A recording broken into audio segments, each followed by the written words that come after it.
Show channel here over at SubStars, now over at Odyssey. So what does it say about the three heroes of the left? That they are all such filthy degenerates. And if you're an SJW, don't listen. You can just block the channel or something, because your soy comments cause vaginas to grow all over my body.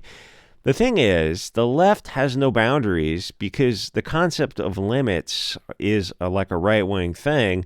I could probably, because it's based in Christianity or tribalism, and it's judgmental, because obviously you have to judge, you have to discriminate against bad things, and even all those words are hot words to them that cause an emotional reaction.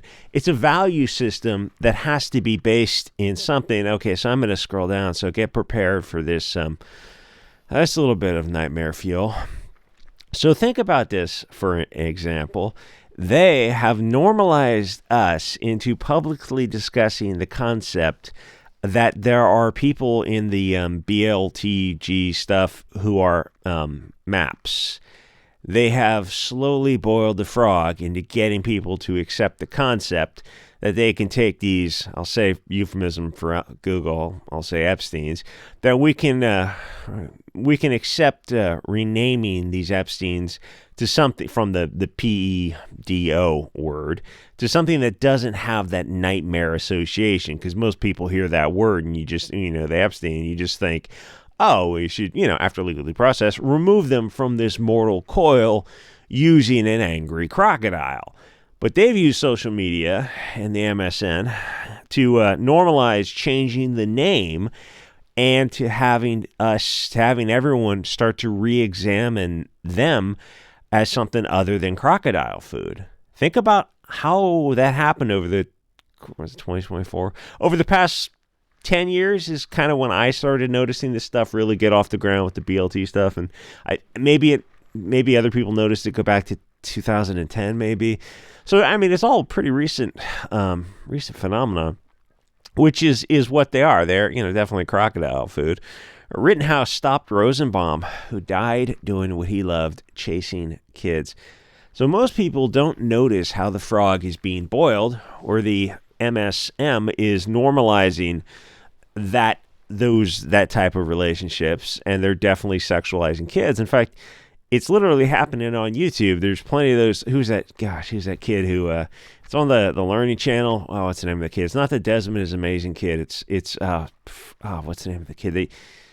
It's Bolinsky or something, but they changed the name because it was a little bit less known. I forget the Hollywood name, but they followed this kid who like a little kid, was not even a teenager when they put him on all kinds of hormones and permanently destroyed this kid's life. And then they gave a child surgery to sterilize him. And like, you look at the kid now, you realize, the future does not look bright for this kid.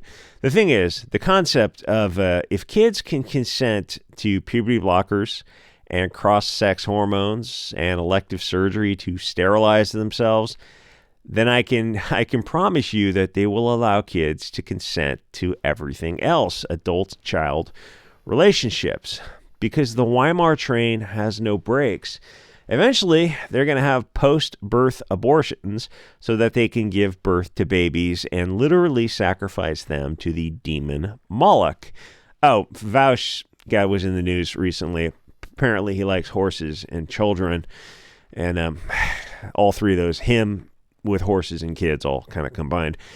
And he's a hero to the left, and he hasn't been canceled by the left, because it's a woman's right to sacrifice her baby to a literal demon and keep a collection of baby skulls on her desk, because only Nazis want to stop child sacrifice. And sounds crazy until you look at the past history. Human history. You go back 4,000 years and look at events over the timeline, and now extrapolate to where we are now, and then now go in the future a little bit, because we're already feeding the nightmare engine. We're already, I think, more Weimar than Weimar. Thing is, they already have little boys dressed as girls dancing in gay bars. Remember, it's not going to lick itself. That's already literally happening. And I think they're throwing dollars for the children. That's biblical evil, Sodom and Gomorrah stuff.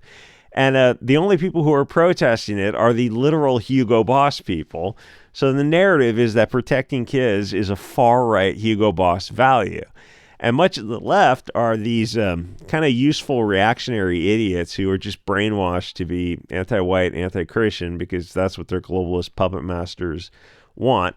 But the lower level kids are not doing any deep thinking. I mean, the super useful idiots, they're just kind of doing slut walks and virtue signaling about things that they don't actually think about, where they're so excited to introduce their pronouns and how it's very important to them, and it seems to be a big part of their day, and realize, like, yeah, this is because you're 20 or under 20 and you think this matters, and I promise you in a few years you're not even gonna think about why you did something so silly like that. So the thing is, their masters don't want them thinking or asking questions, and they use subtle manipulative devices to keep them from asking questions. The left-wing kids are kept in line by fear of getting kicked out of the herd. This effect is so powerful, I don't know if you remember, but they were able to get Stephen King to correct a statement made about merit in something like 24 hours, where he said he judged art on the merit, and he knew the narrative was getting woke, but he didn't understand how far woke it was, and he just got swamped on Twitter by a bunch of nobodies. And King was so desperate to have the approval of this mob that would turn on him in an instant that he erased his earlier statement, and he apologized, and he issued a statement that was a contradictory to his earlier statement 24 hours earlier, which means, like, obviously nobody believes the second statement. It's just part of the humiliation ritual that they can make Stephen King instantly bend over with just the slightest amount of pressure. The thing is, they don't allow dissent at all. Anyway, so I don't know where the Vaush, Destiny, Keffals fall on the left-wing influencer hierarchy. In the big picture, they're probably the C team. The thing with them is that they can't change their minds publicly about things, or they'll lose their Patreon donations. So they're kind of locked into being these characters forever. And Destiny actually appears legitimately low IQ. And Vaush and Keffels are flat out mentally ill and probably dangerous, and they are the whining voices and should definitely be kept away from children, horses, and houseplants. But they're the whining voices that the SJW kids listen to, who are the useful idiots of the useful idiots. And there's a lot of truth in the concept of the leftists as the outsider, or at least they see themselves that way. The mad at their dad, picked last for sports, never had a girlfriend, fat, angry types. The video game, I guess, incel, Mountain Dew drinking type of, and which is hysterical because they're always telling you to touch grass, and you look at them, occasionally they'll show a picture. They're like 50 pounds overweight and just the My Lady with the fedora hat equivalent. So there was a thing on Twitter where the left-wing kids were preparing for war and telling the kids to get their AKs cleaned up and get plenty of ammo because the right wing was whatever, and to get in physical shape for the war so they could kill white people. And that get in shape line was enough to trigger the obese, mentally ill left-wing crowd who pretends to have every disability for virtue signaling points, because hundreds of them then got online to say that they were too fat or depressed or weak to actually fight a war and that somebody was going to need to take care of them. They have this bizarre bullshit found family globalist community fictional universe in their head because white liberals are the only ones to have out-group preferences, or the rest of us prefer our tribe. But these left-wing kids think their mixed Frankfurt School community is going to take care of them with their pretend disorders.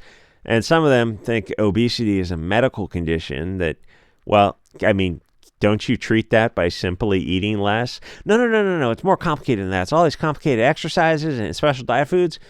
No, I mean, you can literally start by just taking what you're eating now and eating less of it. You don't have to do anything else. I mean, exercise can come later, but that could be the first couple weeks is you just don't eat everything that you're typically eating. You'll save yourself a little bit of money. It's really just that easy because it's, chemistry or physics 101, calories in, calories burned. There's no magic. Your body is this reactor. It's just that easy. But they're going to find out that their community is not going to lift the finger for them because communism is pretty good about just cutting their losses and eliminating anchors. Anyway, so the right, in terms of boundaries and limits, the right has at least Christianity or sometimes ethno-nationalism, paganism, even if it's just something as simple as saying, well, what is good for the tribe is our religion. And I don't know who said that. I don't know if that was Rockwell or one of those type of like right-wing guys back in the day. So the left is in a position of defending bestiality and child abuse by Keffels and Vaush because they can't judge people because, like, yikes, my guy, unless you're Hugo Boss, then they believe that you should be deleted for your thought crime, the mens rea, state of mind. But actual degenerates who hurt kids need understanding. The actus reus, throughout human history has been the issue, not the state of mind, not the Minority Report, the mens rea, and usually people in Western civilization, they go, you need both, proximate cause, actus reus, and mens rea and whatnot. But the left wing has this, they've been so brainwashed by generational Hollywood media propaganda into thinking that the worst thing on earth is istophobicism, the state of mind, where they openly threat to delete just ordinary people if they disagree with them on some concept, but they have no problem with literal felons who have actually committed the harmful act that is evil in and of itself. So they want to defund the police and close the jails unless it's like the J6, the radical right-wing extremists who had a peaceful unarmed protest that was also simultaneously an insurrection to take 1,000 unarmed people and try to take over a building or something while they just went on a tour of a building. Silly, yes, but 1,000 unarmed people is not a rebellion. But the right-wing people, the istophobes, they have camps set up just for them, like re-education camps. And they've literally, write articles talking about re-education camps because Hollywood told them that is the worst thing, the mens rea, not the actus reus. Because the SJW kids don't think for themselves. They just parrot info. Where George Floyd, who robbed a pregnant woman, they think, oh, well, yeah, there shouldn't be in prison because there should be no prisons except for the J6 people and anyone who uses a racial epithet. They should be in prison or deleted, just deleted. But the guy who robbed a pregnant woman, well, you don't understand systemic systems of abuse and privilege. The pregnant woman who was robbed by George Floyd, see, because in a sane world, he would be, after legally processed, given the ultimate punishment because you can't have people break into people's houses and rob people, rob women. You can't have them rob anyone. The house has got to be secure. And in this present society, it's not. It's like, oh, what happens next? Well, I mean, you're all going to find out. The thing is, they just parrot information. Somebody goes, free George Floyd or whatever. It's like, okay, they free him, put him on the street. So what happens? Well, he sets off a chain of events that caused, and now you think like, oh, the BLM riots, like 40 people got deleted. That was 40 who were deleted directly in the arson and the straight up, homicide in those 3-4 years. But there was actually thousands more who were deleted because of the increased malum in se rate for crimes against the person, drunk driving, other forms of vehicular manslaughter, all kinds of stuff where the death rate over those 4 or 5 years, even now, has been so elevated because people started to feel like they could get away with anything.